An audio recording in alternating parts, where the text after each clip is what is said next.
Hello again, everyone. We are Gaming by Gaslight, and welcome back to Starbound. So, when we last left off, we had just fought the Bone Dragon, and I said that we were going to go find a planet to get some solarium before we go fight the final boss. Just because the Bone Dragon kind of showed us that we probably want to... Wow, what were you saying? You said something, but I didn't quite get it. Anyway, also, from the mech arachnid video last time, these are the coordinates for the planet that I was showing off there, and we're going to come back here to properly explore it later, but first, we're going to go to this next door fiery star. Let's see. Dark world, a moon, a gas giant, a scorched... I kind of like scorched biomes, and it does have solarium on it, so let's go. Also, I'm going to try not to cut too much in this particular episode because I kind of want to just try out just to see how, I guess just how it's received with me doing like a mostly uncut episode where we just kind of wander around and explore and stuff. I remember I did a bit more of that early on, back when the game was still in early access.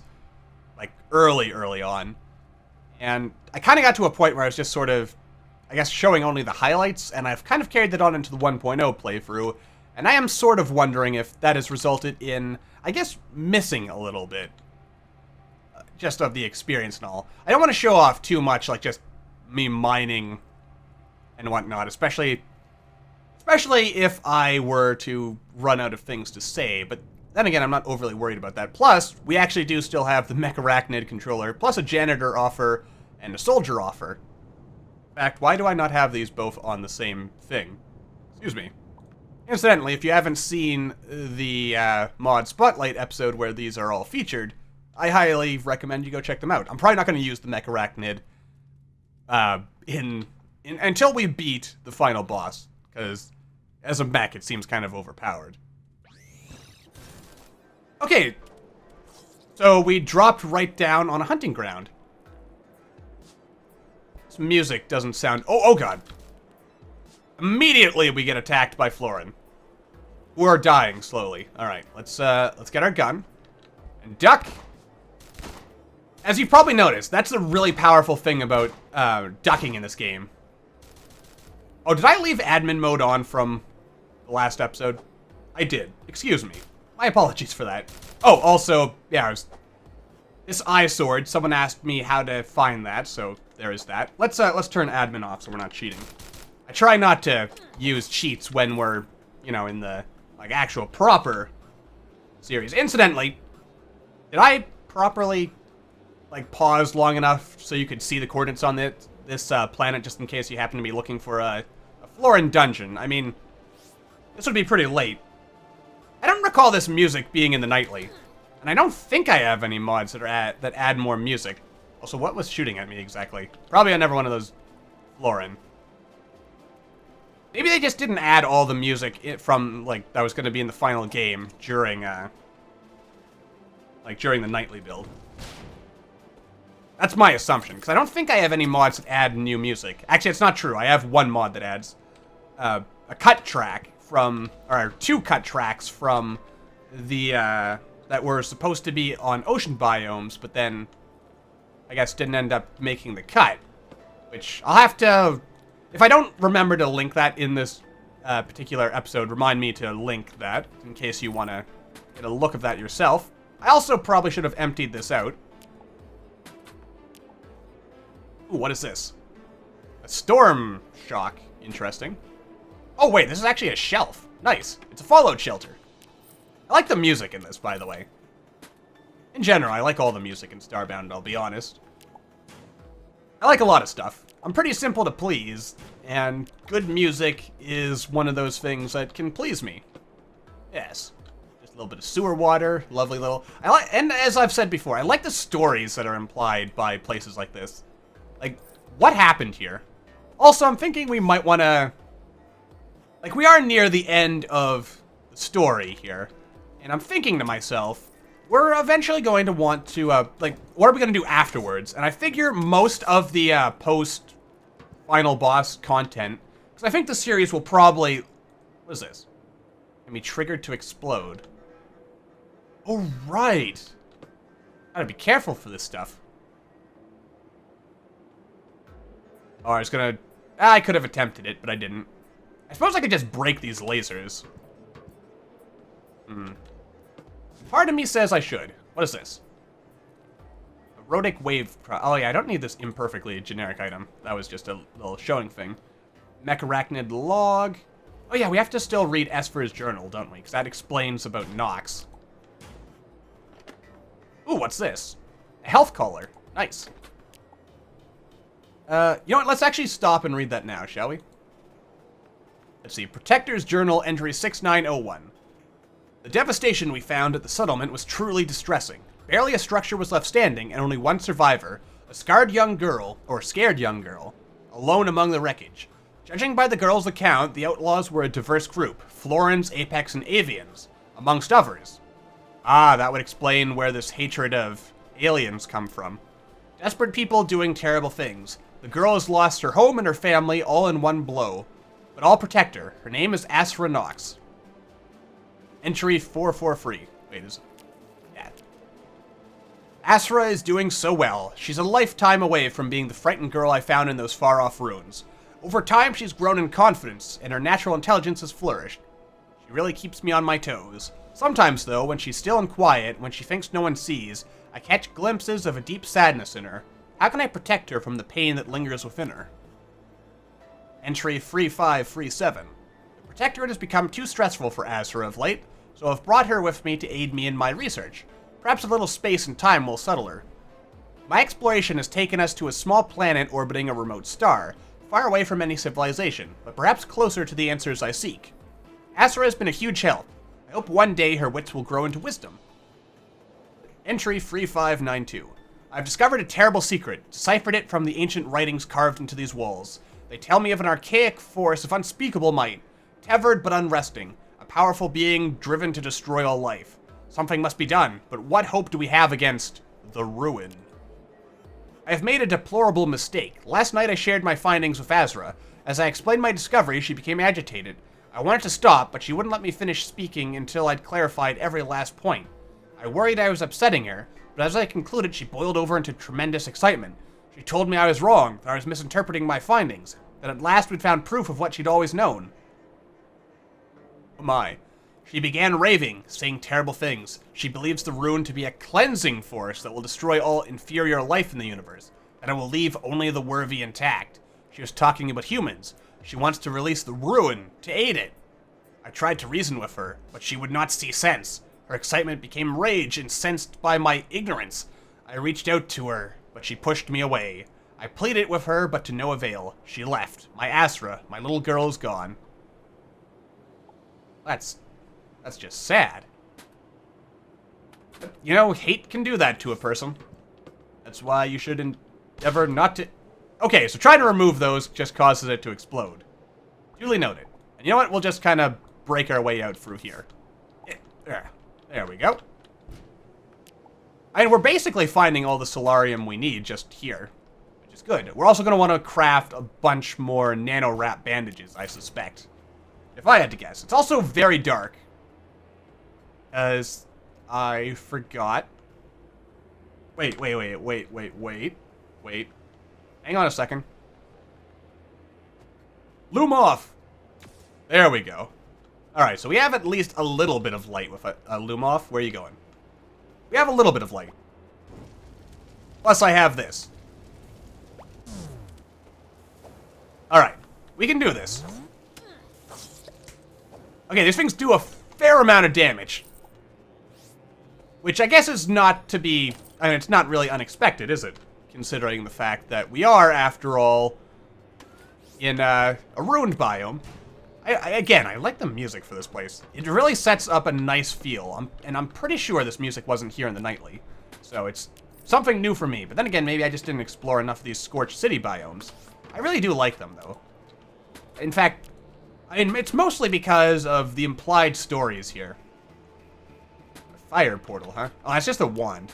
I'm not overly excited by wands, to be honest. Staves are where it's at because of their cool secondary abilities. But then again, you can dual-wield wands, so that's a cool thing as well, I guess. Not as cool as a staff, though, in my personal opinion. There we are. We have some more money. We have another assault rifle. It's not bad. It's not great. That's the way it is with random loot, though. I thought I had to examine these. But it also occurs to me, I mean, finding all this stuff, we're gonna have plenty of content now to, what do I have on our, let's see here. Yeah. Oh, I don't actually have any collar. Well, to save a little bit of inventory space, we might as well put on the collar, because you can swap collars out, so it's all good. I mean, pets are not the strongest thing in the game, but they're reasonable, relatively. I'm pretty sure their power is a raw chicken just fell from the sky. I don't know how I feel about that. Not good, to be honest. Did our Lumoth just die? I think it died. Oh, no, it's still alive. Hard to tell sometimes. So much hostile stuff. Also, doesn't this music sound like, oh god. We have just fallen into the bowels of the earth. Ah! No, no, no, no, no, no. It sounds like the music from the Florin hunting mission. Interesting. I, for one, like that. Alright, let's see here. It's not solarium.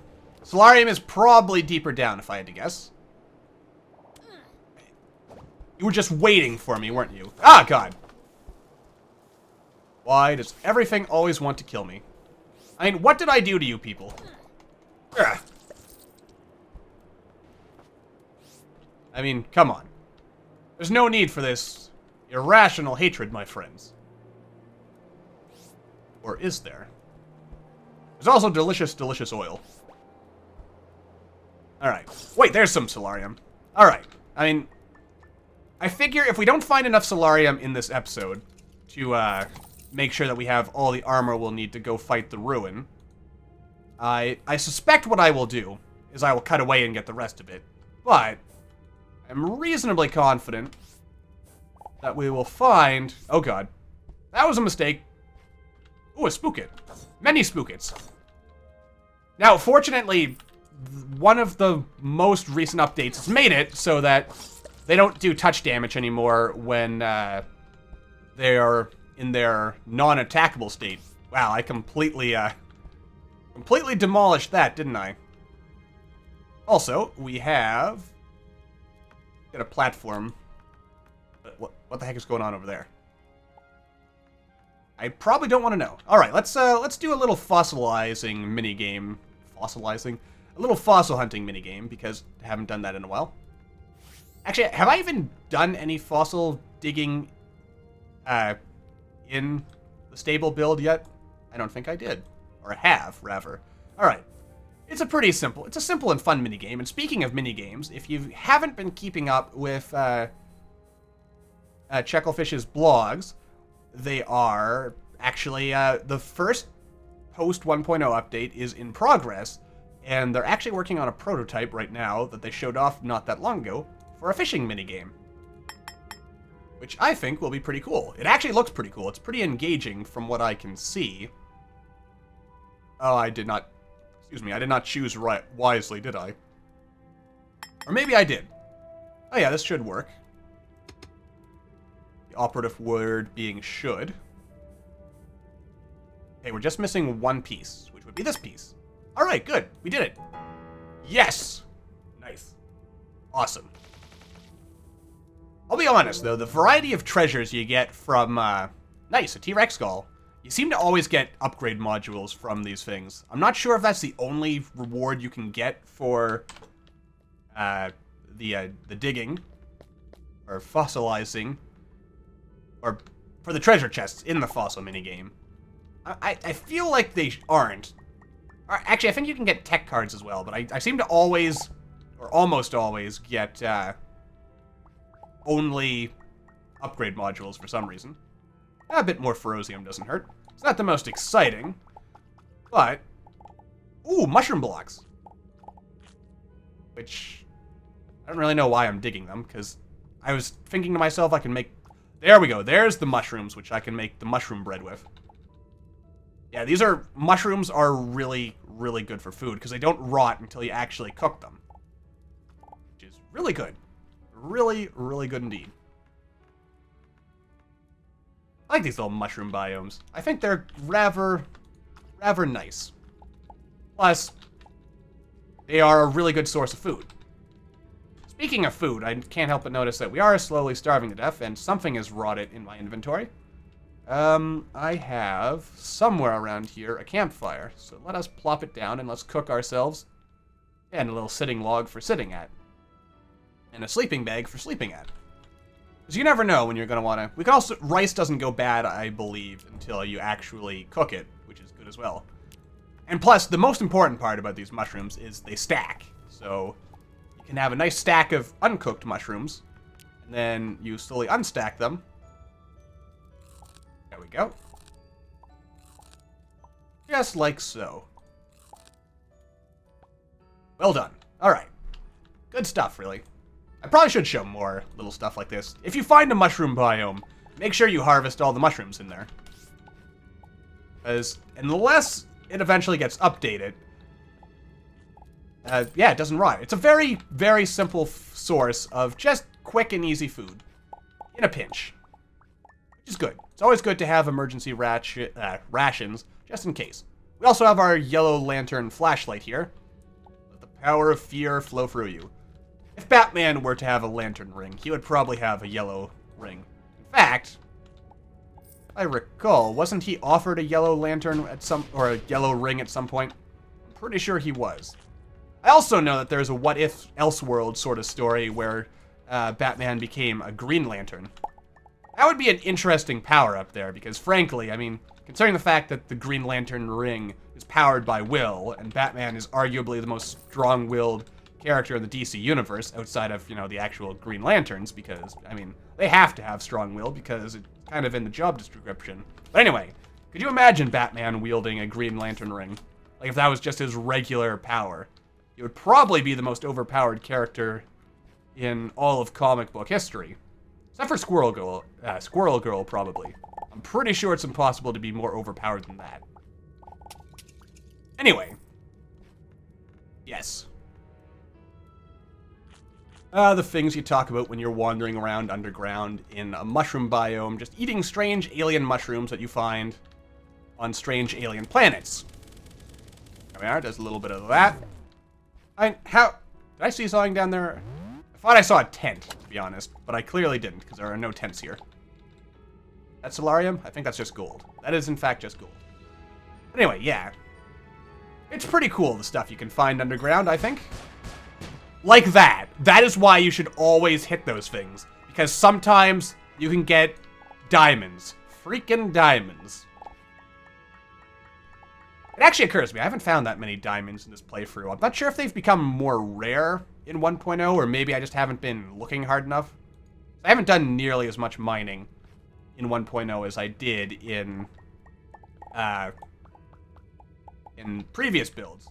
I guess that's to be understood, or that's understandable, because, I mean, after a while, in any sandbox game, you eventually reach a point where you can only dig around so much before you kind of have seen everything there is to see, and you're like, well, why am I digging around here? You know? But I still keep coming back to games like this, because they're still fun, even once you've kind of, I guess, worn out the initial novelty of just digging around and exploring in a strange new world. Yeah, overall, it is very fun, and definitely harvesting all the mushrooms. An important thing I should probably check at some point is I wonder if they just randomly grow back. As I'm pretty sure you can spawn in mushroom seeds, but you can't actually regularly buy and grow them as of yet, as far as I know. Unless I'm mistaken, but I'm pretty sure you can't obtain mushroom seeds, but they technically exist as a thing, from what I recall. Anyway, the important thing, of course, is that we get all the solarium. All the solarium, thank you.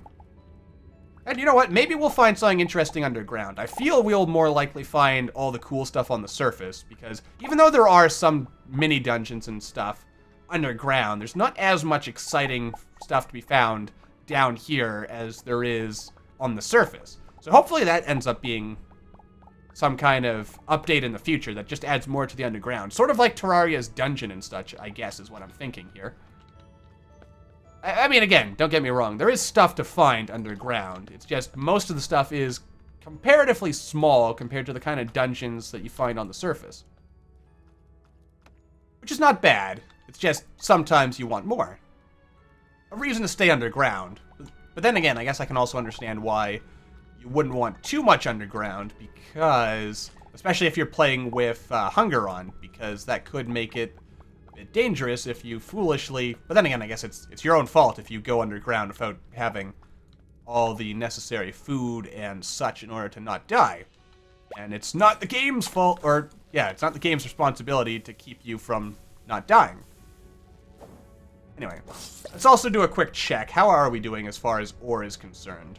We have 68 solarium ore, which is not quite enough, I would say. If I had to guess.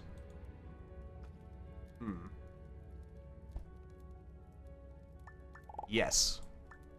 You know what's also something I kind of wonder is, if I were to take this cooling pack off while I'm underground, I mean, I don't think the game really calculates stuff like that. It would probably immediately apply the whole burning to death thing immediately. I also see that one little solarium star right here. Exactly. Except they're not called solarium stars anymore. It's just solarium and solarium ore. Oh god. I hate you. I hate you things. That still hurts me when it's in its shell. That seems kind of ridiculous. If I do say so myself. And I do.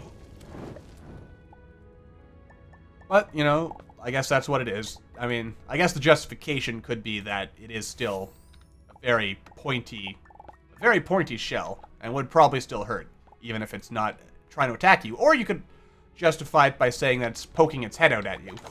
Oh god, we're surrounded by horrible, disgusting monsters. I feel there's too many of these unique enemies that just kind of hide and become undamageable. What is that? Is that actually something, or am I just seeing things? Let's see. Well, that's something for sure. What is this? Is this anything? Oh god. I think that's just a block. Burn, my friend. Ow. That, sir, was not very nice. What is this? A shield of some sort. A tsunami breaker, huh? Intriguing. Ah! And I walked right into it. As is to be expected, really. By me. Alright, I'm kind of curious. I feel like I'm seeing something here. Am I no, it's just something that's growing on the rock. Okay. That makes a certain amount of sense now, I guess. Just some kind of, like, underground grass stuff. Underground grass. The best kind of grass, probably. How does it grow? No one knows. Should it even be growing? Maybe not. Is it even alive? Possibly. These are the questions that we have. The questions that we don't always get answers to. But then again, we're all questions made to be answered. H.P. Lovecraft would have you think no.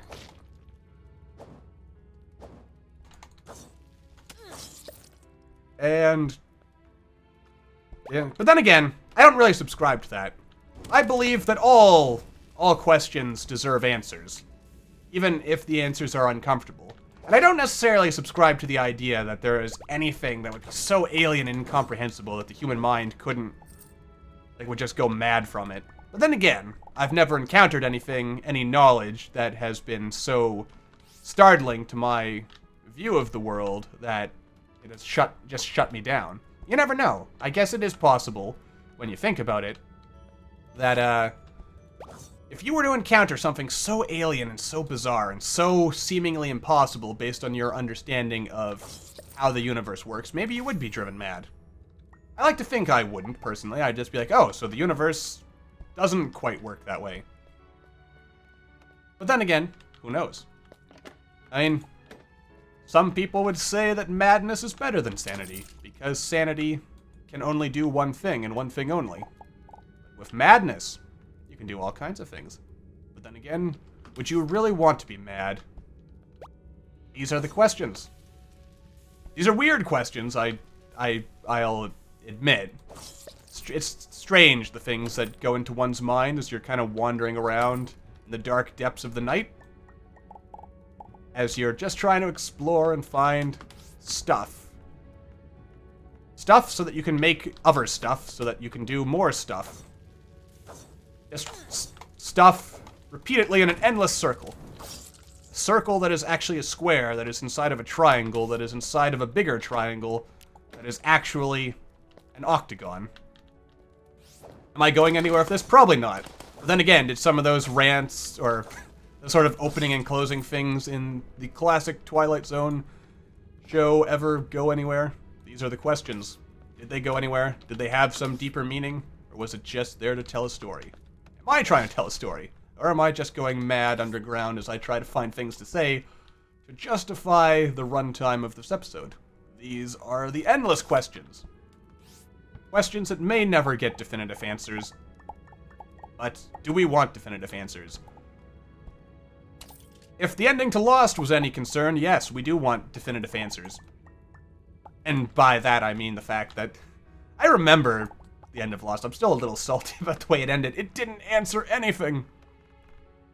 At least, not enough. Not enough to make me happy.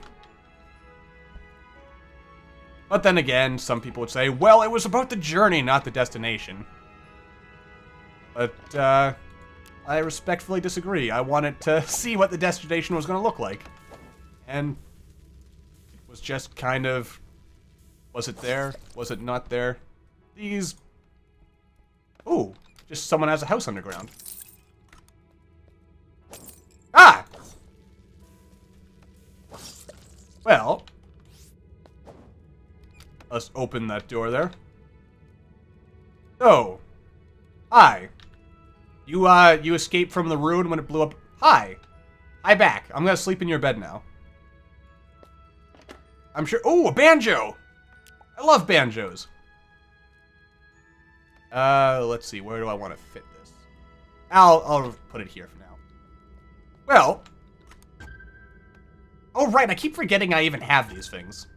This would probably be useful so that I could actually see where all the ore and such is. But I didn't think of that until just now. And I think this is a good spot as any to wrap this episode up. So, for the time being... Let's see, where's one we haven't listened to in a while? Yeah. So, this does not sound like a banjo. Anyway, so let's wrap this up. So for the time being, thank you all for watching. I hope you all enjoyed. When we come back, I will very definitely be back on the surface and we'll be ready to go fight the ruin. I might finish, at the start of next episode, I might finish circumnavigating the planet just so we can see if there's anything else cool up there. But for now, I will see you all next time.